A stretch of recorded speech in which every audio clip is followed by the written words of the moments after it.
চট্টগ্রামে চিকিৎসকদের ধর্মঘটে টানা পঞ্চম দিনের মতো বেসরকারি ক্লিনিক ও ডায়াগনস্টিক সেন্টারের কার্যক্রম বন্ধ, চিকিৎসা সেবা না পেয়ে দুর্ভোগে রোগীরা। ঘন কুয়াশা ও প্রচণ্ড শীতে বিপর্যস্ত হয়ে পড়েছে দেশের বিভিন্ন অঞ্চল। কক্সবাজারে নিউমোনিয়ার প্রকোপ, 1 সপ্তাহে 17 শিশুর মৃত্যু।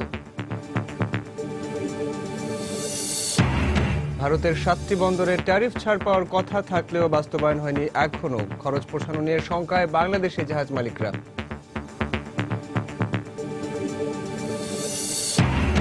জ্বালানি তেলের দরপতনে সৌদি আরব সহ মধ্যপ্রাচ্যের দেশগুলোতে নতুন শ্রম বাজার সংকুচিত হওয়ার শঙ্কা, প্রভাব পড়তে পারে রেমিটেন্সের উপরও।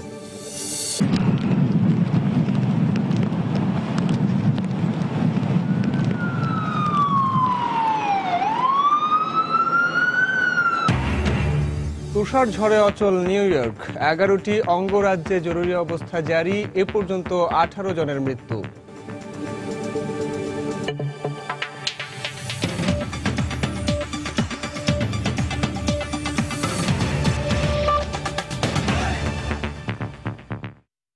সংবাদের সঙ্গে আছি আমি Saiful Rudra. Bangladesh investment and policy summit 2016 অনুষ্ঠানে বক্তব্য রাখছেন প্রধানমন্ত্রী শেখ হাসিনা। আমরা সরাসরি চলে যাচ্ছি হোটেল রেডিসনে। এফবিসিসিআই বিল্ড ধরনের সংস্থার মাধ্যমে ব্যক্তিগত প্রতিনিধিদের সাথে আরও নিবিড় যোগাযোগ স্থাপন, বিনিয়োগ পরিবেশ বিকাশে বিনিয়োগ প্রচার ও প্রসারকারী সংস্থা যেমন বিনিয়োগ বোর্ড, বেজা, পিপিপি দপ্তর, সংশ্লিষ্ট মন্ত্রণালয়সমূহের প্রাতিষ্ঠানিক উন্নয়ন, আমাদের গ্রাহকদের যথাযথ সেবা প্রদানের কার্যক্রম, একক সেবা স্থান সুবিধা অর্থাৎ ওয়ান স্টপ সার্ভিস, বিনিয়োগকারীদের বৃন্দ, অবকাঠামো খাতে পাবলিক প্রাইভেট পার্টনারশিপের মাধ্যমে বিনিয়োগের নতুন সুযোগ সৃষ্টি করা হয়েছে। বিনিয়োগ কার্যক্রম সহজীকরণের লক্ষ্যে আমরা ইতিমধ্যে বাংলাদেশ উন্নয়ন কর্তৃপক্ষ, বাংলাদেশ ডেভেলপমেন্ট অথরিটি প্রতিষ্ঠা উদ্যোগ নিয়েছি। আমরা সারা দেশে 100টি অর্থনৈতিক অঞ্চল গড়ে তোলার পরিকল্পনা নিয়েছি। ইতিমধ্যে অর্থনৈতিক অঞ্চল তৈরির জন্য 30টি এলাকা নির্বাচন করা হয়েছে। এর মধ্যে আগামী মাসে 10টি অর্থনৈতিক অঞ্চলের ভিত্তিপ্রস্তর স্থাপন করা হবে, যেখানে দেশি বিদেশি বিনিয়োগ সকলে করতে পারবেন। আমাদের প্রধান বৈদেশিক বিনিয়োগ খাতগুলোর মধ্যে রয়েছে বিদ্যুৎ, গ্যাস, সড়ক মহাসড়ক, সেতু, স্বাস্থ্যসেবা, ঔষধ শিল্প, সমুদ্রবন্দর, শিল্পোৎপাদন, হালকা প্রকৌশল, অটোমোবাইল, সিরামিক্স, টেক্সটাইল, চামড়াজাত শিল্প, আইসিটি, বিভিন্ন সেবা খাত সহ বিভিন্ন ভৌত অবকাঠামো। আমরা সব ধরনের বেসরকারি বিনিয়োগে রাজস্ব এবং রাজস্ব বহির্ভূত আকর্ষণীয় প্রণোদনা দিয়ে যাচ্ছি। বিনিয়োগকারীদের প্রবেশ এবং বহির্গমন সহজ করা হয়েছে। তারা তাদের বিনিয়োগকৃত অর্থ ও মুনাফা সহজেই নিয়ে যেতে পারবেন দেশে। আমরা চলতি পর্যটন বছর হিসেবে ঘোষণা দিয়েছি। পর্যটন শিল্পে বিনিয়োগের জন্য বিশাল ক্ষেত্র রয়েছে। আমাদের উন্নয়ন অগ্রযাত্রায় আপনাদের সক্রিয় অংশীদার হওয়ার এখনই যথার্থ সময়। কোথাও হয়তো এখন আমাদের খানিকটা সীমাবদ্ধতা থাকতে পারে, কিন্তু আমি বিশ্বাস করি আপনাদের সহযোগিতা ও পরামর্শ পেলে আমরা সেসব সীমাবদ্ধতা দ্রুততার সাথে দূর করতে সক্ষম হব। আমাদের একটা লক্ষ্য রয়েছে বাংলাদেশকে নিয়ে। আমাদের লক্ষ্য 2021 সালের মধ্যে বাংলাদেশকে মধ্য আয়ের দেশে উন্নীত করা, ক্ষুধা, দারিদ্র্য, নিরক্ষরতা দূর করে বাংলাদেশকে একটি উন্নত, সমৃদ্ধ, শান্তিপূর্ণ দেশ হিসেবে বিশ্বের বুকে প্রতিষ্ঠা করা। আমাদের এ পথ চলায় আপনারা আমাদের সহযোগী হবেন, সেটাই আমরা চাই। পারস্পরিক সহযোগিতার মাধ্যমেই এ বিশ্ব একদিন ক্ষুধা ও দারিদ্র্যমুক্ত হবে, এ বিশ্বাস আমার রয়েছে। তবে বিশ্বকে করতে না পারলেও এই অঞ্চলকে করতে পারবো, দক্ষিণ এশিয়াকে করতে পারবো, সে বিশ্বাস আমরা রাখি। এই সম্মেলন আপনাদের বাংলাদেশের বিনিয়োগের ক্রম উন্নতির ধারা, প্রযোজ্য নীতিসমূহ ও সম্ভাবনাসমূহ পুঙ্খানুপুঙ্খভাবে জানার সুযোগ তৈরি করে দিচ্ছে। বিনিয়োগ বোর্ডের চেয়ারপারসন হিসেবে আমি আপনাদের, বিশেষ করে দেশি বিদেশি বিনিয়োগকারীদের নিশ্চিত করতে চাই যে আমরা আপনাদের বাস্তবভিত্তিক বিনিয়োগ প্রস্তাবনা বাস্তবায়নে সব ধরনের সহায়তা দেওয়ার জন্য প্রস্তুত। আমাদের বিনিয়োগের সর্বোত্তম মুনাফা অর্জনই আপনাদের বিনিয়োগের সর্বোত্তম মুনাফা অর্জনই হচ্ছে আমাদের কাম্য। বাংলাদেশে আপনাদের বিনিয়োগের সুরক্ষা ও বৃদ্ধি সুনিশ্চিত। কবি জীবনানন্দ বলেছেন, এমন দেশটি কোথাও খুঁজে পাবে না কো তুমি। বাংলাদেশ একটি সুন্দর দেশ, আসুন এখানে বিনিয়োগ করুন। আপনাদের সবাইকে আমি আন্তরিক ধন্যবাদ জানাচ্ছি। Bangladesh investment and policy summit 2016 শুভ উদ্বোধন ঘোষণা করছি। বাংলাদেশে আপনাদের অবস্থান সুখকর ও আনন্দদায়ক হোক এ প্রত্যাশা করছি। খোদা হাফেজ। জয় বাংলা, জয় বঙ্গবন্ধু। বাংলাদেশ চিরজীবী হোক। সবাইকে ধন্যবাদ। Bangladesh investment and policy summit 2016 উদ্বোধনী অনুষ্ঠানে বক্তব্য রাখছিলেন প্রধানমন্ত্রী শেখ হাসিনা। আমরা সরাসরি ছিলাম এতক্ষণ সেখানে। টানা 5 দিন ধরে চট্টগ্রামের সব বেসরকারি ক্লিনিক ও ডায়াগনস্টিক সেন্টারে চিকিৎসা কার্যক্রম বন্ধ থাকায় রোগীদের দুর্ভোগ চরমে পৌঁছেছে। বিএমএর ডাকা টানা ধর্মঘটে এখানকার চিকিৎসা ব্যবস্থা পুরোপুরি ভেঙে পড়েছে। সকাল থেকে নগরের বিভিন্ন ক্লিনিকের সামনে চিকিৎসা নিতে আসা শত শত মানুষ ভিড় করেন, তবে ডাক্তার না থাকায় ফিরে যেতে হচ্ছে তাদের। অনেক ক্লিনিকেই তালা ঝুলিয়ে দেওয়া হয়েছে। চট্টগ্রামের বিভিন্ন উপজেলা থেকে আসা রোগীরা পড়েছেন বেশি দুর্ভোগে। প্রতিবেশী দেশ মিয়ানমার থেকে চিকিৎসা নিতে এসে ভিসা শেষ হয়ে যাওয়ায় অনিশ্চয়তায় আছেন রোগীরা। এদিকে চট্টগ্রাম মেডিকেল কলেজ হাসপাতাল প্রয়োজনের তুলনায় খুব অল্প সংখ্যক রোগীরই চিকিৎসা সেবা নিশ্চিত করতে পারছে। এই অবস্থায় চিকিৎসকরা বলছেন, মামলা প্রত্যাহার না হওয়া পর্যন্ত ধর্মঘট চলবে।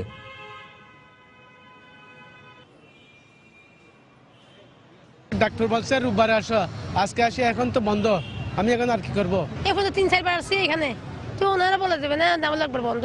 ডাক্তার বলে নাই যে এখানে বন্ধ, এটা বন্ধ হয়ে গেছে, এটা বলে নাই। এখন রোগীকে নিয়ে বিভ্রান্তিতে পড়ে গেছি। ডাক্তার দেখা করে নেওয়ার তো বেশি সমস্যা হয়ে যেত, বেশি কষ্ট হয়।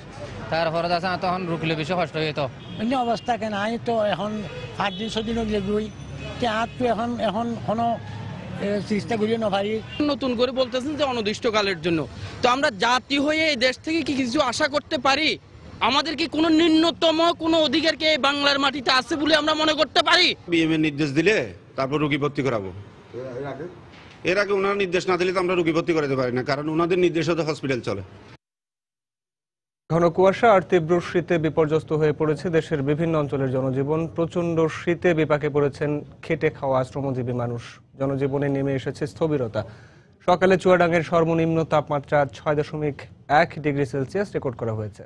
আমাদের ব্যুরো প্রতিবেদক ও জেলা প্রতিনিধিদের পাঠানো তথ্য ও ছবি নিয়ে ডেস্ক রিপোর্ট। যশোরে প্রচণ্ড শীতে ব্যাহত হচ্ছে স্বাভাবিক জীবনযাত্রা। ঘন কুয়াশায় দুর্ঘটনা এড়াতে হেডলাইট চালিয়ে সড়কে যানবাহন চলাচল করছে। শীত উপেক্ষা করেই কর্মস্থলে ছুটছে কর্মজীবী মানুষ। চলাফেরায় অনেক কষ্ট হচ্ছে, তারপরে চলাফেরা তো করতে হবে, প্রতিদিন কর্মে যেতে হয়। আমরা তো কর্ম করি, ঠান্ডার সাথে আমাকে যুদ্ধ করে চলতে হয়। ঠান্ডায় ঘরতে বেরোতে পারছি না, কাজ কাম ঠিক মতো করতে পারছি না। রাজশাহীতেও গত দুদিনের চেয়ে তাপমাত্রা আরও কমেছে। এদিন সর্বনিম্ন তাপমাত্রা রেকর্ড করা হয়েছে 6.8 ডিগ্রি সেলসিয়াস। ঠান্ডার জন্য কাজ কাম করতে পারছি না ভাই, কি করে পেটের দুঃখ আসতেছে ভাই, কিছুই করার নাই। কাপড় চোপড় এত পরে আছে, তাও শীত যাচ্ছে না, এত শীত পড়ছে। রোববার দেশের সর্বনিম্ন তাপমাত্রা 6.1 ডিগ্রি সেলসিয়াস রেকর্ড করা হয়েছে চুয়াডাঙ্গায়। শীতে রাস্তাঘাটে কমে গেছে মানুষের আনাগোনা। খুব একটা প্রয়োজন ছাড়া ঘর থেকে বের হচ্ছেন না কেউ। প্রচন্ড হচ্ছে ঠান্ডা, ঠান্ডার কারণে আমরা কোনো কাজ কাম করতে পারছি না, বেড়াতেও পারছি না। জায়গায় কাজ কাম করি যে আমাদের নিয়ে আনবে, তাও যেতে পারছে না, অসুখ বিসুখে ভুগছে। কুড়িগ্রামেও কুয়াশার চাদরে ঢাকা পড়েছে পুরো এলাকা। শীতজনিত রোগের প্রকোপ দেখা দিয়েছে এই এলাকায়। আমার বাচ্চা 4 দিন ধরে এখানে নয়েছে, নিউমোনিয়া হচ্ছে, একটু আরাম হচ্ছে। আমার নাতনি আসছে যে ওষুধ নেই, পাতি নাই, গ্যাস কেনা খায়, মানে সব কিছু কেনা খায়, মানে ফাইল টাইল যত কিছু সব কিছু কেনা খায়। এখানে আসি লাভ আছে কোনো বলেন? নাটোরেও জেগে বসেছে শীত। কুয়াশা ও কনকনে ঠান্ডায় বিপর্যস্ত হয়ে পড়েছে জনজীবন। এছাড়া রংপুর, পঞ্চগড়, দিনাজপুর, পাবনা, লালমনিরহাট, ভোলা, নীলফামারী, ঠাকুরগাঁও ও গাইবান্ধায় প্রচণ্ড শীত ও হিমেল হাওয়ায় দুর্ভোগে পড়েছেন সাধারণ মানুষ। ইসমাত জাহান, সময় সংবাদ। এদিকে শীত বেড়ে যাওয়ায় কক্সবাজারে বেড়ে গেছে নিউমোনিয়ায় আক্রান্ত রোগীর সংখ্যা। জেলা সদর হাসপাতাল সহ 5টি উপজেলা স্বাস্থ্য কমপ্লেক্সে রোগীর চাপ বেড়ে যাওয়ায় সেবা দিতে হিমশিম খাচ্ছেন চিকিৎসক ও নার্সরা। এদিকে গত 1 সপ্তাহে 17 শিশুর মৃত্যু হওয়ায় আতঙ্কিত হয়ে পড়েছেন অভিভাবকরা। তবে বিশেষজ্ঞ চিকিৎসকরা সচেতন থাকার পরামর্শ দিয়েছেন। সুজাউদ্দিন রুবেলের তথ্য, মোহাম্মদ ফরাজের ছবি নিয়ে ডেস্ক রিপোর্ট। শীতের কারণে ঠান্ডাজনিত বিভিন্ন রোগে আক্রান্ত শিশুর সংখ্যা বেড়ে গেছে কক্সবাজার সদর হাসপাতাল সহ বিভিন্ন সরকারি বেসরকারি হাসপাতালে। জেলার সদর, রামু, চকরিয়া, টেকনাফ ও দ্বীপ উপজেলা, মহেশখালী উপজেলা সহ বিভিন্ন স্থান থেকে আসা এসব শিশুর অধিকাংশই ভুগছে নিউমোনিয়ায়। বাচ্চা শ্বাসকষ্ট হচ্ছে কিন্তু ভালো হচ্ছে না, তাহলে ওকে এই হাসপাতালে নিয়ে আসি। এখানে আনার পরও গত 21 তারিখে আজ পর্যন্ত কিছুই কমে নেই। আমার বাচ্চা শ্বাসকষ্ট হচ্ছে, আমি এই কারণে শীতের কারণে হাসপাতালে আসছি। চিকিৎসা মোটামুটি হচ্ছে আর কি, যেভাবে পাওয়ার কথা ছিল ওভাবে হচ্ছে না। এদিকে অতিরিক্ত রোগীর চাপে ব্যাহত হচ্ছে চিকিৎসা সেবা, এমনকি পরিস্থিতি সামাল দিতে হিমশিম খেতে হচ্ছে কর্তব্যরতদের। একদিনের মধ্যে দেখা যায় 50-60 জন এরকম ক্লাব হয়ে যায়। তারপর হচ্ছে গিয়ে রোগীর তুলনায় মানে স্টাফ কম, তারপর কাজ করতে অনেক সমস্যা হচ্ছে এবং কি মানে বেডের সংখ্যা কম। এদিকে হাসপাতালের চিকিৎসকরা বলছেন পরিবারের অসচেতনতার কারণে মৃত্যুর দিকে ধাবিত হচ্ছে নিউমোনিয়ায় আক্রান্ত শিশুরা। তবে চিন্তিত না হয়ে দ্রুত চিকিৎসকের শরণাপন্ন হওয়ার পরামর্শ শিশু বিশেষজ্ঞদের। যারা একটু সচেতন, যাদের আর্থিক অবস্থা ভালো, তারা বাচ্চাদের অবস্থা একটু খারাপ হলেই তারা মেডিকেল এডমিশন নেয়। পেশেন্ট যারা ভর্তি হয় তাদের ম্যাক্সিমাম দরিদ্র, তাদেরকে রেফার করতে হয়। কিন্তু ওই পেশেন্টগুলো যে রেফার আসলে চলে যাবে এই ধরনের সিচুয়েশন তাদের নেই। বাচ্চা যখন শ্বাসকষ্ট হবে তখন যদি নিকটস্থ ডাক্তারের পরামর্শ নেওয়া হয় তাহলে এই রোগীগুলো আর্লি যদি রেফার করা হয় এই রোগীগুলোর মোর্টালিটি একদম কমে যাবে। তবে বুকের দুধ কন্টিনিউ করতে হবে এবং ভ্যাকসিনেশনটা আপ টু ডেট রাখতে হবে, এটা ভয়ের কিছুই নাই। হাসপাতাল সূত্রে জানা গেছে গত 10 দিনে নিউমোনিয়ায় আক্রান্ত হয়ে ভর্তি হয়েছে 337 জন। এদের মধ্যে গত এক সপ্তাহে মারা গেছে 17 শিশু। সময় সংবাদ, কক্সবাজার। কুয়াশা কেটে গেলে আগামী 2 দিনের মধ্যে রাজধানীতে শীতের তীব্রতা কমে আসবে বলে জানিয়েছে আবহাওয়া অধিদপ্তর। তবে ঢাকার বাইরে বিভিন্ন জেলার তাপমাত্রা আরও কমবে বলে পূর্বাভাস তাদের। 26 জানুয়ারির পর শৈত্যপ্রবাহের কোনো আশঙ্কা নেই। ঢাকায় আমরা দেখেছি যে গতকালের চেয়ে আজকের ফিলিংসটা মনে হয় একটু শীতের যে অনুভূতি আমরা বলি, যে অনেকে হয়তো মনে করতে পারে শৈত্যপ্রবাহ ঢাকায়, তো আসলে টেম্পারেচারটা অনেক 10-এর উপরেই আছে এখন পর্যন্ত, যেটা আছে ঢাকায় 12.5। ঢাকার এই অবস্থাটা হয়তো বা আগামী 2 দিন পরে আমরা ওরকম আরও বেশি কিছু আশঙ্কা করছি না। 2 দিন পর থেকে হয়তো টেম্পারেচারটা একটু একটু করে বেড়ে যেতে পারে। দক্ষিণাঞ্চলের দিকে কালকের দিকে হয়তো বা কিছুটা এক্সটেনশন হতে পারে, যে হয়তো বা আপনার চিটাগং এরিয়ার যে লোকজন তারাও কিছুটা মানে শীতের অনুভূতিটা তাদের কাছেও বাড়বে। বাংলাদেশ ফেডারেল সাংবাদিক ইউনিয়নের একাংশের সভাপতি সাংবাদিক আলতাফ মাহমুদের প্রথম জানাজা অনুষ্ঠিত হয়েছে। দুপুরে জাতীয় প্রেস ক্লাবে দ্বিতীয় জানাজা শেষে তার লাশ নিয়ে যাওয়া হবে নিজ গ্রাম পটুয়াখালীর গলাচিপা উপজেলায়। পরিবারের পক্ষ থেকে জানানো হয়েছে সেখানে তাকে তার বাবার কবরের পাশে দাফন করার সিদ্ধান্ত হয়েছে। সকাল 11:30টায় ঢাকা রিপোর্টার্স ইউনিটির সামনে অনুষ্ঠিত জানাজায় তার দীর্ঘদিনের সহকর্মী ও বিভিন্ন পর্যায়ের সাংবাদিকরা অংশ নেন। এর আগের সকালে রাজধানীর বঙ্গবন্ধু শেখ মুজিব মেডিকেল বিশ্ববিদ্যালয় হাসপাতালে চিকিৎসাধীন অবস্থায় মারা যান আলতাফ মাহমুদ। স্পাইনাল কর্ডের সমস্যা নিয়ে গত 14 জানুয়ারি হাসপাতালে ভর্তি হন তিনি। গত বৃহস্পতিবার তার মেরুদণ্ডে অস্ত্রোপচার করা হয়। এরপর থেকেই তিনি আইসিইউতে ছিলেন। গত রাত 11টার দিকে আলতাফ মাহমুদের শারীরিক অবস্থার অবনতি হয়। আজ সকাল 8:40 দিকে তার মৃত্যু হয় বলে জানিয়েছেন চিকিৎসক। আলতাফ মাহমুদ সাপ্তাহিক খবর পত্রিকার মাধ্যমে তার কর্মজীবন শুরু করেন। সর্বশেষ তিনি দীর্ঘদিন দৈনিক ডেস্টিনি পত্রিকায় কর্মরত ছিলেন। এদিকে সাংবাদিক আলতাফ মাহমুদের মৃত্যুতে শোক প্রকাশ করেছেন রাষ্ট্রপতি মোহাম্মদ আব্দুল হামিদ, প্রধানমন্ত্রী শেখ হাসিনা ও স্পিকার শিরীন শারমিন চৌধুরী।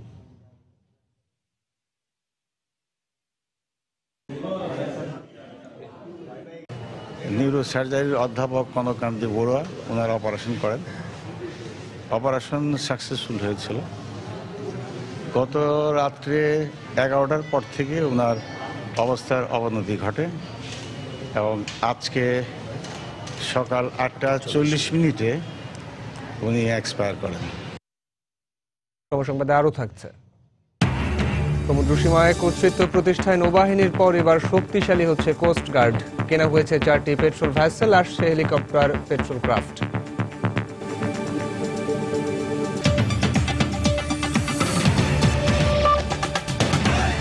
সম্প্রতি বিশ্ববাজারে অপরিশোধিত জ্বালানি তেলের দাম কমে যাওয়ায় তেল উৎপাদনকারী দেশগুলো ব্যয় সংকোচন নীতি নিয়েছে।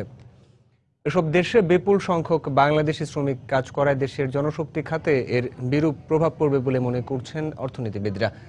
আর অভিবাসন সংশ্লিষ্টরা বলছেন, এমন পরিস্থিতিতে প্রবাসী শ্রমিকদের কাজ হারানোর ভয় না থাকলেও নতুন শ্রমবাজার সংকুচিত হবার আশঙ্কা রয়েছে। বিস্তারিত তানিন মেহেদির রিপোর্টে।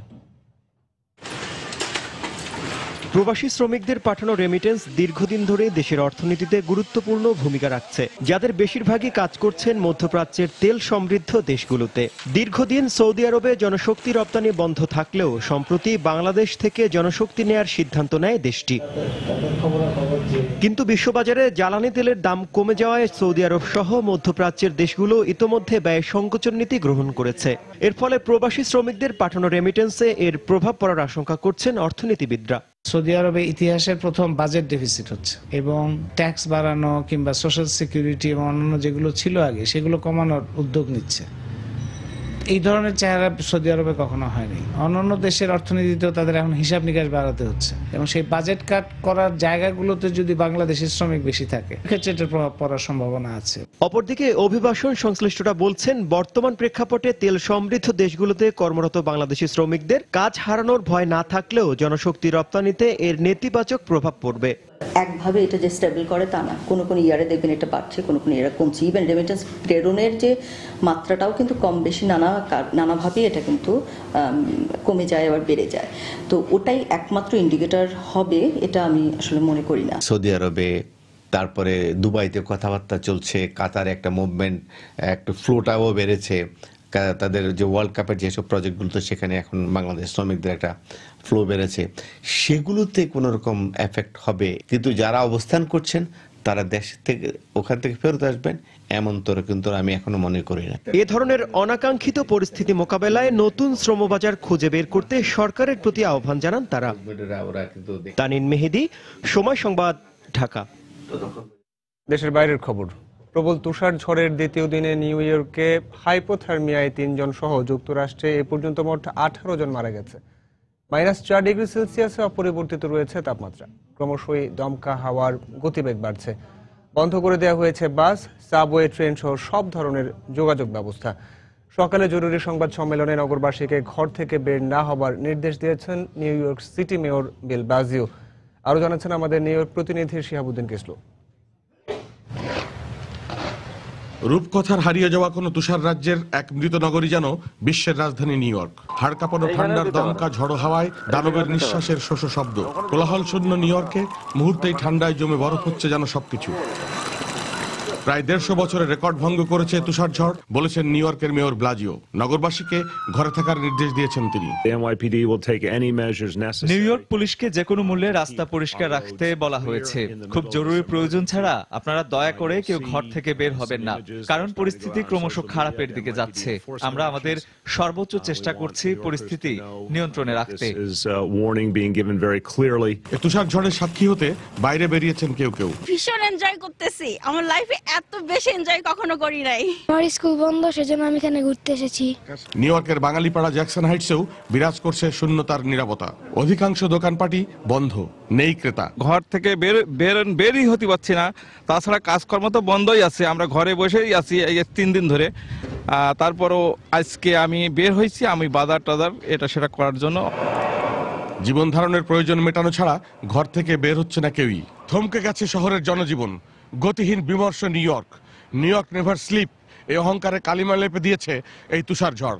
শিহাবুদ্দিন কিসলু, সময় সংবাদ, নিউ ইয়র্ক, যুক্তরাষ্ট্র। সিসি ক্যামেরায় ধরা পড়ল রাজধানীর পূর্ব রামপুরায় প্রকাশ্যে ঠিকাদার হত্যার পুরো ঘটনা। চাঁদা না দেয়ায় বাসায় ফকির নামে ওই ঠিকাদারকে শুক্রবার রাতে রাজধানীর পূর্ব রামপুরার জামতলা মোড়ে কুপিয়ে ও গুলি করে হত্যা করা হয়। পার্শ্ববর্তী কয়েকটি ভবনে থাকা সিসি ক্যামেরার ছবিতে ধরা পড়ে পুরো ঘটনা। হত্যাকাণ্ডের পরপরই ঘটনাস্থলের কিছু দূর থেকে হামলাকারী একজনকে পুলিশ গ্রেফতার করলেও এখনও আতঙ্ক কাটেনি এলাকায়। তারেকুজ্জামান শিমুলের রিপোর্ট। শুক্রবার রাত 8টার কিছু পর পূর্ব রামপুরা এলাকার সালামবাগ মসজিদ সংলগ্ন এই মোড়েই কুপিয়ে হত্যা করা হয় ঠিকাদার বাসাই ফকিরকে। ঘটনাস্থলে গিয়ে আশপাশের কয়েকটি ভবনের দেয়ালে দেখা যায় সিসিটিভি ক্যামেরা। এসব ক্যামেরাতেই ধরা পড়ে হত্যার পুরো ঘটনা। সিসিটিভির ছবিতে প্রথমেই দেখা যায় মোবাইল ফোনে কথা বলতে বলতে মোড়ে এসে দাঁড়ান ঠিকাদার বাসাই। এরপর দৃশ্যপটে হঠাৎই কয়েকজন যুবকের আগমন ঘটে। তাদের হাতে ছিল ধারালো অস্ত্র। প্রথমে কিছুটা দ্বিধান্বিত দেখা গেলেও পিছ থেকে কোনো একজনের নির্দেশ পাওয়া মাত্রই অস্ত্রধারীরা কোপাতে শুরু করে বাসাইকে। এক পর্যায়ে জীবন বাঁচাতে সেখান থেকে ছুটে পালানোর চেষ্টা করে বাসাই। কিছু দূর না যেতেই আবারও হামলা। 5 জনের সন্ত্রাসী দল এবার একযোগে কোপাতে শুরু করে তাকে। এ সময় সন্ত্রাসীদের একজনকে পিস্তল লোড করতে দেখা যায়। এরপর আরো কয়েকবার দৌড় দিলেও সন্ত্রাসীদের হাত থেকে রেহাই পায়নি বাসাই। এলোপাতাড়ি কোপানো শেষে তার বুকে ও পিঠে পরপর 3টি গুলি করে দ্রুত পালিয়ে যেতে দেখা যায় হামলাকারীদের। সিসিটিভি ক্যামেরার সময় অনুযায়ী হত্যার পুরো ঘটনাটি ঘটাতে সন্ত্রাসীরা সময় নেই মাত্র 3 থেকে 4 মিনিট। হামলা শেষে পালানোর সময় স্থানীয়দের সহায়তায় নূর মোহাম্মদ নুরা নামে এক সন্ত্রাসীকে ধরে ফেলে পুলিশ। জিজ্ঞাসাবাদ শেষে শুক্রবার রাতেই পুলিশ নিশ্চিত করে হামলাকারীরা স্থানীয় সন্ত্রাসী শাহজাদা বাহিনীর লোকজন। 5 জন আসছে, তার মধ্যে যার কাছে পিস্তল ছিল এবং যে পিস্তল দিয়ে সে গুলি করছে সেই পিস্তল সহ এই ছেলেটা আটক হয়েছে। সে নিজেই স্বীকার করছে তার বুলেটের মধ্যে পিস্তলে 5টা বুলেট ছিল, 3টা সে ইউজ করছে। এদিকে ঘটনার পর থেকে ব্যবসায়ী সহ এলাকাবাসীর মধ্যে বিরাজ করছে আতঙ্ক। শাহজাদার চাঁদাবাজিতে অতিষ্ঠের কথা জানালেও টিভি ক্যামেরার সামনে কথা বলতে রাজি হননি কেউ। তবে দোষীদের সবাইকে দ্রুত গ্রেপ্তার করে সর্বোচ্চ শাস্তি দাবি করেছেন নিহতের স্বজনরা। কাজের থেকে দাঁড়াইছে মতন 2 জন লোক বাসা থেকে এটা কিনেছে। নিরীহ লোক, এই রামপুর এলাকা যত লোকের কাছে জিগান ওর মতো ভালো লোক হয় না। যারা এই কাজ করছে তাদের ফাঁসি চাই। এই ঘটনায় মামলার কথা জানিয়ে পুলিশ বলছে হত্যাকাণ্ডে অংশগ্রহণকারী অন্য সন্ত্রাসীদেরকেও দ্রুতই গ্রেপ্তার করা হবে। তারেকুজ্জামান শিমুল, সময় সংবাদ, ঢাকা। গাজীপুরে একটি পুরনো টায়ার গলানোর কারখানায় ভয়াবহ আগুনের ঘটনায় আরও একজন মারা গেছেন। এ নিয়ে এই ঘটনায় মৃতের সংখ্যা দাঁড়ালো 6। এই ঘটনায় দগ্ধ হয়েছেন আরও 8 জন। গতকাল বিকেলে পুবাইলের ওই কারখানার একটি টিন শেড ঘরে বিকট শব্দে বয়লার বিস্ফোরিত হয়। এতে মুহূর্তেই পুরো কারখানায় আগুন ছড়িয়ে পড়ে। এ সময় কারখানার পাশের রাস্তা দিয়ে যাবার সময় 2 জন নিহত হন। নিহত ডলি বাড়ুইবাড়ির সরকারি প্রাথমিক বিদ্যালয়ের শিক্ষক বলে জানিয়েছেন স্থানীয়রা। এছাড়া আগুনে পুড়ে আরও 3 শ্রমিকের মৃত্যু হয়। আহত 9 জনকে প্রথমে নেওয়া হয় টঙ্গী সরকারি হাসপাতালে, পরে উন্নত চিকিৎসার জন্য তাদের ঢাকা মেডিকেল কলেজ হাসপাতালে পাঠানো হয়। সকালে চিকিৎসাধীন থাকা অবস্থায় সেখানে আরও একজনের মৃত্যু হয়। ফায়ার সার্ভিস জানায় জয়দেবপুর ও টঙ্গী ফায়ার স্টেশনের 6টি ইউনিট ঘটনাস্থলে পৌঁছে প্রায় 1.5 ঘন্টা চেষ্টায় আগুন নিয়ন্ত্রণে আনে।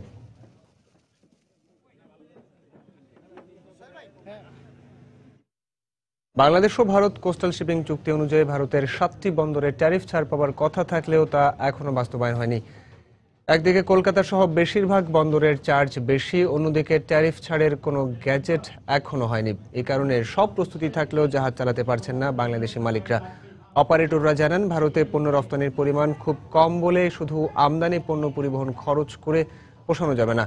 তাদের মতে কলকাতার চেয়ে বাকি 6টি বন্দরের চার্জ কিছুটা কম হলেও দূরত্বের কারণে খরচ বেশি পড়বে। বিস্তারিত জানাচ্ছেন হাজারা শিউলি। ভারত থেকে নৌপথে যেসব পণ্য আমদানি হয় তা ট্রান্সশিপমেন্ট বন্দর সিঙ্গাপুর কিংবা পোর্ট কালাম ঘুরে আসে সময় ও খরচ বেশি লাগে। এই সমস্যার সমাধানে গত জুনে দুদেশের মধ্যে স্বাক্ষরিত কোস্টাল শিপিং চুক্তি অনুসারে বাংলাদেশ ভারতের কলকাতা সহ 7টি বন্দরে এবং ভারত বাংলাদেশের সবগুলো সমুদ্র বন্দর ও 3টি নৌ বন্দরে পণ্য পরিবহনে ট্যারিফ ছাড় পাবে। এক্ষেত্রে ভারতের এসব বন্দরে 40% ছাড় দেওয়ার কথা থাকলেও বাংলাদেশি জাহাজ মালিকরা বলছেন এরপরও ট্যারিফ অনেক বেশি। তাছাড়া এখন পর্যন্ত এই সংক্রান্ত গেজেটও জারি হয়নি। কলকাতা পোর্টে সিএফএসে একটা পণ্য কন্টেনার জাত করার জন্য খরচ লাগবে প্রায় 11,000 ইন্ডিয়ান রুপি। চট্টগ্রামের বন্দরে 6 থেকে 7,000 টাকা। খালি যাবে জাহাজ, তার উপরে বেশি চার্জ দিয়ে পণ্য নিয়ে বাংলাদেশে আসবে। সেগুলো কতখানি আমাদের আমদানিকারক বা ভারতের রপ্তানিকারকদের জন্য কতখানি ভায়াবল হবে কমার্শিয়ালি, সেটা দেখার বিষয়। ভারত সরকার এখনো পোর্টগুলোকে সেগুলো জানায়নি। বন্দরের ডিউজ কত হবে, চার্জ কত হবে, এই সমন্বয়হীনতার কারণে এখনো শুরু করতে পারছে না। সবকিছু রেডি। সংশ্লিষ্টরা জানান চার্জ যৌক্তিক হলে টেক্সটাইল মিলের র কটন এবং যন্ত্রাংশ সরাসরি ভারতের বিভিন্ন বন্দর থেকে পানগাঁওয়ে দ্রুত ও কম খরচে আনা যাবে। র কটনগুলো যদি ডিরেক্ট চলে আসে তাহলে আমাদের যে নারায়ণগঞ্জ বেল্ট যে সমস্ত কটন ইন্ডাস্ট্রি বা টেক্সটাইল ইন্ডাস্ট্রিগুলো আছে তারা বেনিফিট পাবে। তাদের চিটাগং পোর্টের উপর ঝুঁকে থাকতে হবে না, কস্ট সেভ হবে। নৌ পরিবহন মন্ত্রী জানান চার্জ নিয়ে কোনো সমস্যা থাকলে আলোচনার মাধ্যমে সমাধানের সুযোগ আছে। কমিটির চার্জগুলো নির্ধারণের অন্যান্য বিষয়গুলো তারা দেখেছে, যেটা যৌক্তিক মনে করেছে সেই চার্জই তারা নির্ধারণ করেছে। যদি এখানে কোনো সমস্যা হয় সেটা নিয়ে আলোচনা করা যেতে পারে পরে। বর্তমানে বেনাপোল, বুড়িমারি সহ বিভিন্ন স্থল বন্দর দিয়ে ভারত থেকে সিংহভাগ পণ্য আমদানি হয়। এক্ষেত্রে পরিবহন খরচ বেশি লাগার পাশাপাশি দুর্ঘটনা ও পণ্য চুরির ঝুঁকি থাকে। হাজারে শিউলি, সময় সংবাদ, ঢাকা।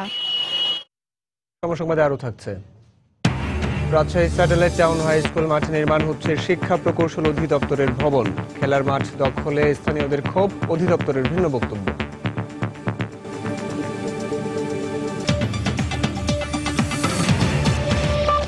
বিশাল বঙ্গোপসাগরে কর্তৃত্ব প্রতিষ্ঠায় নৌবাহিনীর পাশাপাশি এবার কোস্টগার্ডকেও শক্তিশালী করার প্রক্রিয়া চলছে। ইতালি থেকে কেনা হয়েছে 4টি অত্যাধুনিক পেট্রোল ভেসেল। এই জলযান 4টি আগামী 1 বছরের মধ্যে কোস্টগার্ডের বহরে যোগ হবে। একই সঙ্গে কেনা হবে 2টি হেলিকপ্টার এবং 10টি পেট্রোল ক্রাফট। আরো জানাচ্ছেন কমল দে। প্রতিবেশী দুটি দেশ ভারত এবং মিয়ানমারের সাথে দীর্ঘদিনের সমুদ্র সীমা বিরোধের নিষ্পত্তি হয়েছে। সৃষ্টি হয়েছে সাগরের বিশাল জলসীমাকে ঘিরে বাণিজ্য ক্ষেত্র গড়ে তোলার অফুরন্ত সম্ভাবনা। কিন্তু পর্যাপ্ত নিরাপত্তার অভাবে এখন পর্যন্ত সাগরের এই জলসীমাকে কাজে লাগাতে পারেনি সরকার। যে সমুদ্র সীমা আমরা জয় হয়েছে, বাংলাদেশ জয় করেছে, সেখানে যদি পর্যাপ্ত সিকিউরিটি দিয়ে যদি আমরা এটা কাজে লাগাতে পারি, তাহলে মিডল ইনকাম কান্ট্রিতে যাওয়া, উন্নত দেশে যাওয়ার খুবই বিরাট একটা চান্স। বাংলাদেশের জলসীমা নিরাপত্তা নিশ্চিত করার জন্য নিয়োজিত রয়েছে নৌবাহিনী। এর পাশাপাশি উপকূলরক্ষী কোস্টগার্ডের দায়িত্ব পালনের সুযোগ থাকলেও প্রয়োজনীয় জলযানের অভাবে সেটা সম্ভব হচ্ছে না। তাই এই বাহিনীকে অত্যাধুনিক করার লক্ষ্যে কাজ শুরু করেছে সরকার। 8টি অফশোর পেট্রোল ভেসেল ক্রয়ের অনুমোদন দিয়েছেন, তার মধ্যে 4টা আমরা ক্রয় করে ফেলেছি। এটা ইটালিতে রিফারবিশ হচ্ছে, 2টো আগামী জুন মাসে বাংলাদেশে এসে পৌঁছবে। কোস্টগার্ডের আধুনিকায়নে শুধু জলযানই নয়, সমুদ্র পর্যবেক্ষণে আকাশপথের কথাও ভাবা হচ্ছে। 2টো হেলিকপ্টার ক্রয়ের নীতিগত অনুমোদনও আমাদেরকে দিয়েছেন। বাংলাদেশ কোস্টগার্ডে যদি আমাদের বড় জাহাজ থাকে এবং হেলিকপ্টার থাকে, আমাদের সক্ষমতা আগের চেয়ে অনেক বৃদ্ধি পাবে। পূর্ব, পশ্চিম, দক্ষিণ এবং ঢাকা নামে 4 জনে বিভক্ত কোস্টগার্ডে বর্তমানে জনবল রয়েছে 3339 জন। জনবল আরও 1330 জন বাড়ানোর একটি প্রস্তাবনা অর্থ মন্ত্রণালয়ে বিবেচনাধীন রয়েছে। কমল দে, সময় সংবাদ, চট্টগ্রাম। বিএনপি চেয়ারপারসন বেগম খালেদা জিয়ার ছোট ছেলে আরাফাত রহমান কোকোর প্রথম মৃত্যুবার্ষিকীতে তার কবরে ফুল দিয়ে শ্রদ্ধা জানিয়েছেন দলটির ভারপ্রাপ্ত মহাসচিব মির্জা ফখরুল ইসলাম আলমগীর। দুপুরে রাজধানীর বনানীতে দলের স্থায়ী কমিটির সদস্য নজরুল ইসলাম খানকে সঙ্গে নিয়ে কোকোর কবরে শ্রদ্ধা জানান তিনি। এ সময় কোকোর রুহের মাগফিরাত কামনা করে বিশেষ দোয়া করা হয়। পরে শীতার্তদের মাঝে শীতবস্ত্র বিতরণ করেন ফখরুল।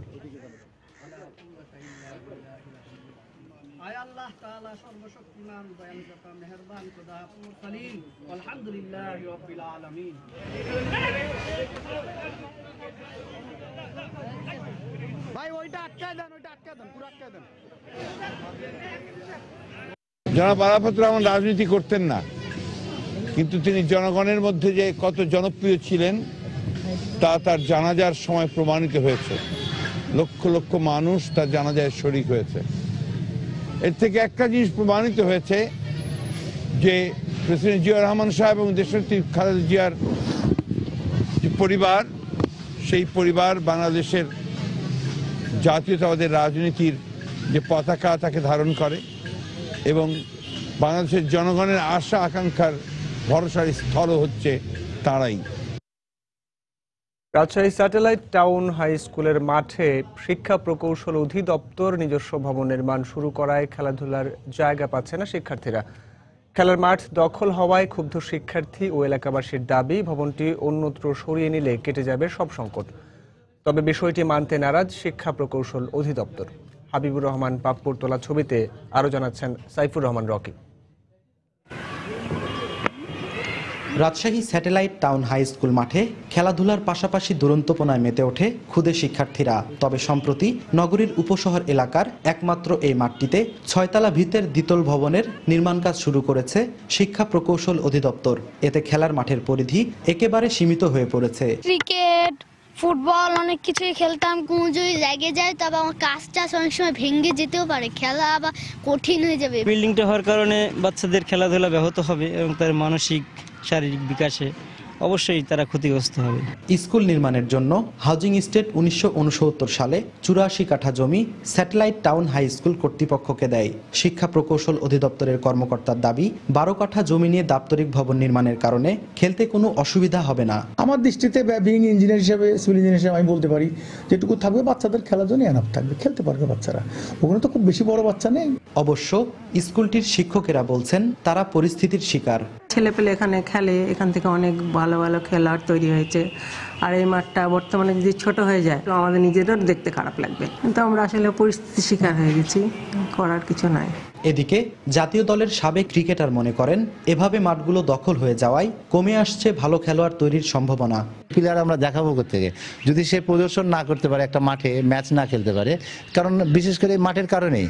এখন মাঠ নাই, এই নাই, আপনার খেলবো কোথায়? স্যাটেলাইট টাউন হাই স্কুলে ৬ষ্ঠ থেকে ১০ম শ্রেণীতে শিক্ষার্থী রয়েছে ৩৫০ জন।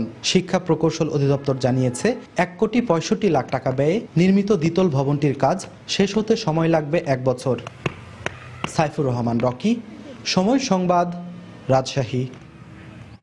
২১তম ঢাকা আন্তর্জাতিক বাণিজ্য মেলার বিদেশি গহনা আর লেডিস ব্যাগ পার্সের স্টলে ভিড় যেন অন্য স্টল আর প্যাভিলিয়নগুলোর তুলনায় বেশি। তবে মনের মতো পণ্য পেলেও ক্রেতাদের অভিযোগ দাম তুলনামূলক বেশি। বিক্রেতারা জানালেন মেলার শেষ দিকে এসে বিক্রি যেমন বেড়েছে তেমনি দর্শনার্থীদের আকর্ষণীয় সব অফার দিচ্ছেন তারা। আরও জানাচ্ছেন কামরুল হাসান সবুজ। বাণিজ্য মেলার শুরু থেকেই দর্শনার্থীদের নজর কেড়েছে দেশি বিদেশি গহনার স্টল, যেখানে পাওয়া যাচ্ছে চুড়ি, ব্রেসলেট, গলার মালা, নানান ডিজাইনের ফিঙ্গার রিং, কানের দুল, পায়েল ছাড়াও চোখ জোড়ানো সব অলংকার। দর্শনার্থীরাও অনেকটা সময় নিয়ে দেখে শুনে কিনছেন এসব গহনা। আমি যে ধরনের খুঁজতেছি মানে গোল্ড প্লেটের মধ্যে লকেট, তারপর রিং, দোকানগুলো ঘুরে দেখলাম তো মানে প্রাইস অনেক বেশি। যে কোয়ালিটির থেকে যে প্রাইসটা যেটা ওটা যদি ঠিক মতো রাখে তাহলে সেল এদের একটু বেশি হবে। কাস্টমাররা বেশিরভাগ ইয়ারকাফ চাচ্ছে, এক কানে পরে ব্লুটুথ ইয়াররিং, আর চাচ্ছে আপনার এই ফেদারের ইয়াররিং গুলো, আর চলছে আপনার মাথার টায়রাগুলো। 400 টাকার প্রোডাক্টগুলো 150 তে আমরা দিয়ে ছেড়ে দিচ্ছি। জমজমাট বিক্রি লেডিস ব্যাগ আর পার্সের স্টলেও বিক্রেতারা জানালেন অফিসিয়াল আর পার্টি ব্যাগের চাহিদা বেশি। বিক্রি বাড়াতে আগের চেয়ে বেশি মূল্য ছাড়ও দিচ্ছেন তারা। সাইড ব্যাগ টাইপের যে নতুন আসছে যেগুলো ট্রেন্ড, ওসব ব্যাগ খুঁজতেছি। দেশিগুলো হচ্ছে গিয়ে পছন্দ হয়, কিন্তু কোয়ালিটি বিদেশিগুলোর ভালো। ব্যাগগুলো মোটামুটি ভালো আছে এবং প্রাইসটাও জাস্ট নেওয়ার মতো আয়ত্তের মধ্যে আছে। এখানে থাইল্যান্ড, হংকং, কোরিয়ান কালেকশন আছে। ম্যাক্সিমাম কাস্টমারের ডিমান্ডই 1500 এবং 1200 এর ভিতরে। বেশি চলতেছে আমাদের বড় বড় ব্যাগগুলো, বড় পার্টসগুলো। যদি আমাদের 10% অফ ছিল, এখন মেলা শেষ উপলক্ষে 20% অফ দিচ্ছি। অফিসিয়াল এবং পার্টি পার্টসগুলো বেশি ঝুঁকছে। মেলার বাকি দিনগুলোতে এসব স্টলে বিক্রি আরও বাড়বে, এমনটাই জানালেন বিক্রেতারা। কামরুল হাসান সবুজ, সময় সংবাদ, ঢাকা।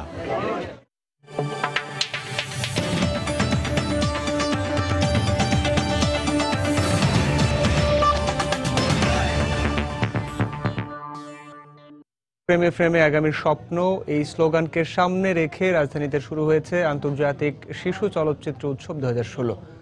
চিলড্রেন্স ফিল্ম সোসাইটি বাংলাদেশের উদ্যোগে ঢাকা, রাজশাহী এবং সিলেটের মোট 15টি ভেন্যুতে সপ্তাহব্যাপী চলবে এই উৎসব। উৎসবে প্রদর্শিত হবে বাংলাদেশ সহ বিশ্বের 30টি দেশের শিশুতোষ চলচ্চিত্র। শনিবার বিকেলে কেন্দ্রীয় পাবলিক লাইব্রেরি চত্বরে উদ্বোধনী সঙ্গীত, জাতীয় সঙ্গীতের সাথে পতাকা উত্তোলন, পায়রা ও বেলুন উড়িয়ে এ উৎসবের উদ্বোধন করেন অর্থমন্ত্রী আবুল মাল আব্দুল মুহিত। এরপর শওকত ওসমান মিলনায়তনে এক আলোচনা সভার মাধ্যমে উৎসবের গুরুত্ব ও ভবিষ্যৎ পরিকল্পনার কথা তুলে ধরেন আয়োজকরা। প্রদীপ জ্বালিয়ে প্রদর্শনীর উদ্বোধন করে অর্থমন্ত্রী বলেন, শুধু বিনোদন নয়, শিক্ষার একটি বড় মাধ্যম চলচ্চিত্র। তাই এ উৎসব শিশুদের মানসিক বিকাশে বড় ভূমিকা রাখবে। শুধু বিনোদন নয়, শিক্ষা হবে। চলচ্চিত্র থেকে আমরা অনেক কিছু শিখি, অনেক কিছু জানতে পারি, অনেক দেশের আচার আচরণ সেগুলো অনেকটা দেখতে পারি। নতুন চলচ্চিত্র নির্মাতাদের উৎসাহিত করাই এই আয়োজনের মূল উদ্দেশ্য বলে জানান উৎসব পরিচালক। নতুন নির্মাতা তৈরি করা এবং সুস্থ দর্শক তৈরি করা। গতবার রাজনৈতিক অস্থিরতার কারণে আমরা অনেক কিছু অনেক ছোট আকারে করতে হয়েছে, এবার বেশ ভালো সাড়া পাচ্ছি। এত বড় উৎসবে নিজেদের নির্মিত চলচ্চিত্র প্রদর্শিত হওয়ায় খুশি অংশ নেয়া নবীন নির্মাতারা। আন্তর্জাতিকভাবে আমার ছবিটি যাচ্ছে, সেজন্য অনেক ভালো লাগছে। আনন্দিত যে আমাদের এই ফিল্মটা এত বড় বড় অনেক ডিরেক্টর, শর্ট ফিল্ম মেকার, তাদের সাথে আমাদের ফিল্মটা এখানে জায়গা পাইছে। যখন আমি জানতে পারছি যে আমার ফিল্মটা টিকছে, তখন আমি কেটে ফেলছিলাম। উৎসবের প্রথম প্রদর্শনী হিসাবে দেখানো হয় জার্মান শিশুতোষ চলচ্চিত্র মাই ফ্রেন্ড রাফি। চলচ্চিত্র একটি শিল্প হলেও বাংলাদেশে এই শিল্পে রয়েছে স্থবিরতা। আন্তর্জাতিক শিশু চলচ্চিত্র উৎসব সহ এই ধরনের উৎসবই পারে এই স্থবিরতায় পরিবর্তন আনতে। বাংলাদেশ সহ বিশ্বের 30টি দেশের প্রায় 1.5 শতাধিক ছবি এই চলচ্চিত্র উৎসবে প্রদর্শিত হচ্ছে। এতে বাংলাদেশের নবীন চলচ্চিত্রকাররা উদ্বুদ্ধ হচ্ছে। এই উৎসবের পর্দা নামবে 29 জানুয়ারি। তারিকুল হাসান আশিক, সময় সংবাদ, ঢাকা। আবারও দেশের বাইরের খবর।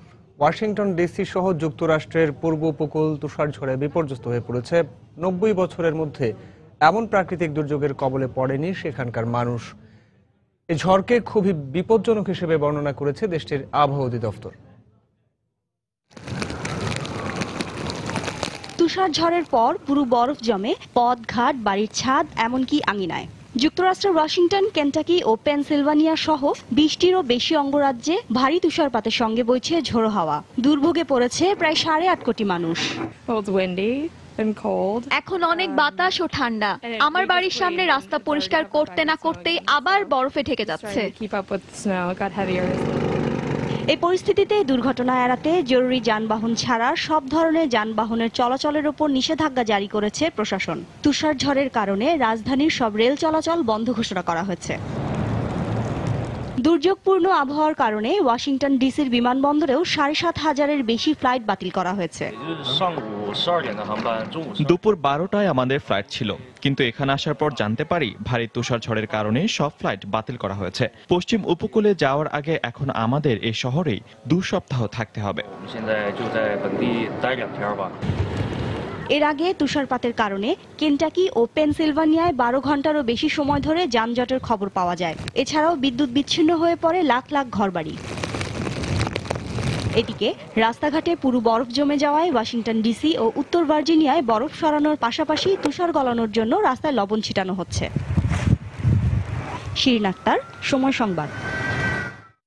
মার্কিন ভাইস প্রেসিডেন্ট জো বাইডেন বলেছেন, সিরিয়ায় চলমান সংকট নিরসনে কূটনৈতিক প্রচেষ্টা ব্যর্থ হলে সামরিক ব্যবস্থা নিতে প্রস্তুত রয়েছে তার সরকার। তবে সিরিয়া সংকটের শান্তিপূর্ণ সমাধানের ব্যাপারে এখনও আশাবাদী যুক্তরাষ্ট্রের পররাষ্ট্রমন্ত্রী জন কেরি।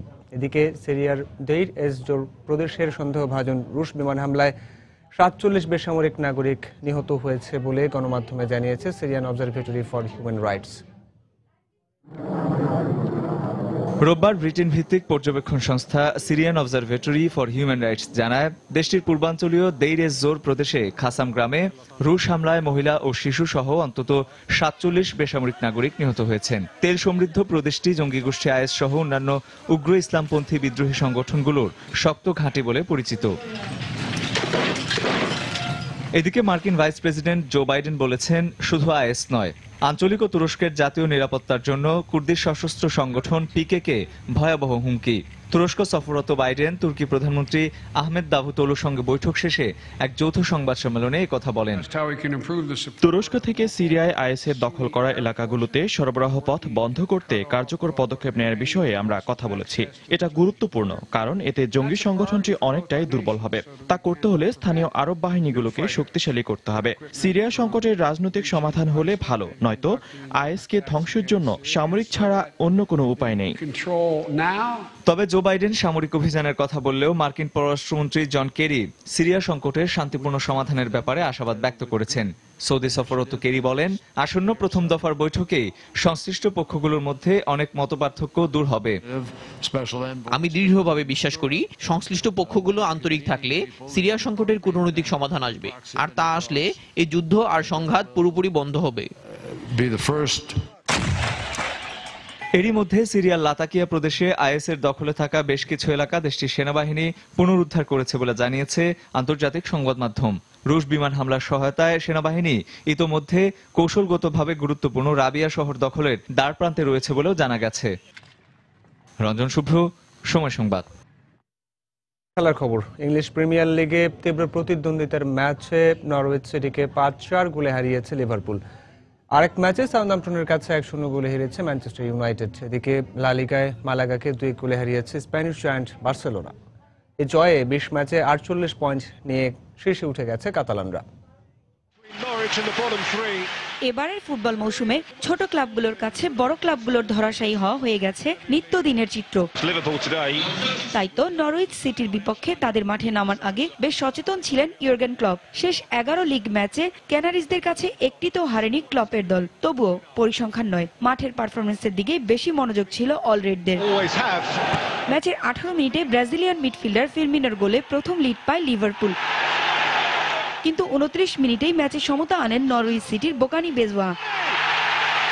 41 মিনিটে স্টিভেন নেসমিথের গোলে 2-1 লিড পায় নরউইচ। 54 মিনিটে স্বাগতিক সমর্থকদের আনন্দে ভাসিয়ে পেনাল্টি থেকে গোল করে ব্যবধান 3-1 করেন নরউইচের হোলাহান। কিন্তু মাত্র 1 মিনিট পরই হেন্ডারসনের গোলে জমে ওঠে ম্যাচ। নাটকীয় ম্যাচে 75 মিনিটে মিলনার গোল করলে ফলাফল দাঁড়ায় লিভারপুল 4, নরউইচ 3। তীব্র প্রতিদ্বন্দ্বিতার ম্যাচে সমান তালে লড়ে যায় দুদল। অলরেড সমর্থকরা যখন জয়ের স্বপ্নে বিভোর, তখন ইনজুরি টাইমে নরউইচকে 4-4 গোলে সমতায় আনেন বেসং। কিন্তু তখনও বাকি মূল আকর্ষণ। নিশ্চিত ড্রয়ের ম্যাচে শেষ বাঁশি বাজার আগে দুর্দান্ত গোল করে লিভারপুলকে 5-4 গোলে দারুণ জয় এনে দেন অ্যাডাম লালোনা। তবে লিভারপুল জিতলো, আবারও হোঁচট খেয়েছে ম্যানচেস্টার ইউনাইটেড। নিজেদের মাঠে 87 মিনিটে চার্লি অস্টিনের করা একমাত্র গোলে রেড ডেভিলদের 1-0 গোলে হারিয়েছে সাউদাম্পটন। এদিকে লা লিগায় দুর্দান্ত ফর্মে আছে স্প্যানিশ জায়ান্ট বার্সেলোনা। তবে পয়েন্ট টেবিলের রাজত্বটা আয়ত্তের বাইরেই ছিল মেসিদের। এ ম্যাচে মালাগাকে হারাতে পারলেই পয়েন্ট টেবিলের সিংহাসনে আরোহণ করতে পারবে বার্সা। তাই ম্যাচের শুরু থেকেই আক্রমণাত্মক ছিল এনরিকের দল। ম্যাচের বয়স তখন মাত্র 2 মিনিট। এই অল্প সময়ে বার্সেলোনাকে দুর্দান্ত গোল করে লিড এনে দেন দলের স্প্যানিশ স্ট্রাইকার মুনির আল হাদ্দাদি। তবে 32 মিনিটেই সমতা ফেরান মালাগার হুয়ান পাবলো এনোর। বিরতির পর ম্যাচে দারুণভাবে ফিরে আসে বার্সেলোনা। 51 মিনিটে লিওনেল মেসি গোল করে দলকে 2-1 এগিয়ে দেন। এরপর বাকি সময় আর গোল না হয় 2-1 গোলের জয় নিয়ে মালাগার মাঠ ছাড়ে বার্সেলোনা। পারভিন আক্তার, সময় সংবাদ। এদিকে ইংলিশ প্রিমিয়ার লিগে লন্ডন ডার্বির লড়াইয়ে আবারও মাঠে নামতে যাচ্ছে দুই জায়ান্ট আর্সেনাল ও চেলসি। একদিকে আর্সেনাল যারা 44 পয়েন্ট নিয়ে গোল ব্যবধানে এগিয়ে আছে পয়েন্ট টেবিলের শীর্ষে, অন্যদিকে 25 পয়েন্ট নিয়ে টেবিলের 14 নম্বরে অবস্থান করছে লিগের বর্তমান চ্যাম্পিয়ন চেলসি। রোববার এমিরেটস স্টেডিয়ামে বাংলাদেশ সময় রাত 10টায় শুরু হবে দুদলেরই ম্যাচ। এ শুধু প্রিমিয়ার লিগের লড়াই নয়, এই যে লন্ডন ডার্বি, বছরের পর বছর ধরে চলে আসা ঐতিহ্যবাহী এক লড়াই, যেখানে মুখোমুখি হয় দুই পরাশক্তি আর্সেনাল ও চেলসি। এবার এমিরেটস স্টেডিয়ামে সে লড়াই দেখতে যাচ্ছে ফুটবল ভক্তরা। The special one Jose Mourinho coach থাকাকালে অবশ্য আর্সেন ওয়েঙ্গারের সাথে তার যে বাকযুদ্ধ চলত তা দুদলের প্রতিদ্বন্দ্বিতা কয়েক গুণ বাড়িয়ে দিত। তবে এবার হোসে মরিনহো নেই, আছেন চেলসির অন্তর্বর্তীকালীন কোচ গাস হিডিং, যিনি কিনা ব্লুজদের জয়ের ধারায় ফেরাতেই এখন বেশি মনোযোগী। চেলসির আক্রমণ ভাগ কিংবা রক্ষণ ভাগ যেমনই হোক, লিগের পয়েন্ট টেবিলে কিন্তু শীর্ষে আছে আর্সেনাল, যেখানে চেলসির অবস্থান 14 নম্বরে। তবে দুদলের হেড টু হেডের পরিসংখ্যান আবার কথা বলছে ভিন্ন কথা। শেষ 8 লিগ ম্যাচে গানারদের বিপক্ষে একটিতেও হারেনি ব্লুজরা। তার উপর আবার নিষেধাজ্ঞা কাটিয়ে দলে ফিরেছেন দিয়াগো কস্তা। সেই সাথে বেলজিয়াম তারকা ইডেন হ্যাজার্ডের দলে ফেরাও অনেকটাই নিশ্চিত। তাই আর্সেনালের বিপক্ষে লিগের 50তম জয় তুলে নিতেই মাঠে নামবে গাস হিডিংকের দল। এদিকে চেলসির বিপক্ষে আর্সেনালের পরিসংখ্যানটা খুব একটা ভালো না হলেও ঘরের মাঠে লিগের শেষ 9 ম্যাচে 7 জয় আর একটিতেও হারের রেকর্ড নেই গানারদের। এছাড়া দলের সুখবর হয়ে ফিরছেন অ্যালেক্সিস সানচেজ ও মেসুত ওজিল। তাই সব মিলিয়ে ম্যাচটি যে প্রতিদ্বন্দ্বিতার হবে তা বলাই যায়। ফারজানা মুমু, সময় সংবাদ। এ পর্যায়ে শীর্ষ সংবাদ জানিয়ে দিচ্ছি আরও একবার। বাংলাদেশে বিনিয়োগের উপযুক্ত সময় এখনই বললেন প্রধানমন্ত্রী। মধ্যমায়ের দেশে পরিণত করতে সবার সহযোগিতার আহ্বান। চট্টগ্রামে চিকিৎসকদের ধর্মঘটে টানা 5ম দিনের মতো বেসরকারি ক্লিনিক ও ডায়াগনস্টিক সেন্টারের কার্যক্রম বন্ধ, চিকিৎসা সেবা না পেয়ে দুর্ভোগ রোগীরা। ঘন কুয়াশা ও প্রচণ্ড শীতে বিপর্যস্ত হয়ে পড়েছে দেশের বিভিন্ন অঞ্চল। কক্সবাজারে নিউমোনিয়ার প্রকোপ, 1 সপ্তাহে 17 শিশুর মৃত্যু। জ্বালানি তেলের দরপতনে সৌদি আরব সহ মধ্যপ্রাচ্যের দেশগুলোতে নতুন শ্রমবাজার সংকুচিত হওয়ার শঙ্কা, প্রভাব পড়তে পারে রেমিটেন্সের উপরও।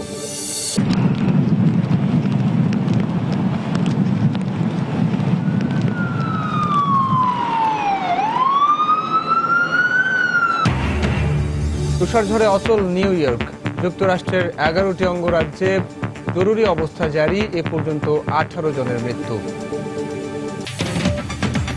এ ছিল এখনকার মতো। যে কোনো খবর পেতে ভিজিট করুন সময়নিউজ.টিভি। যে কোনো বাংলা লিঙ্ক রবিও সিরিয়াল নম্বর থেকে সময় সংবাদের খবর, অনুষ্ঠান সম্পর্কে জানতে এবং যে কোনো তথ্য সময় সংবাদকে জানাতে ডায়াল করুন 16242 নম্বরে। এছাড়া এইমাত্র পাওয়া খবর আপনার মোবাইলে পেতে এসএমএস করুন স্টার্ট স্পেস এসএন লিখে পাঠিয়ে দিন 16242 নম্বরে। সঙ্গে থাকুন সময়।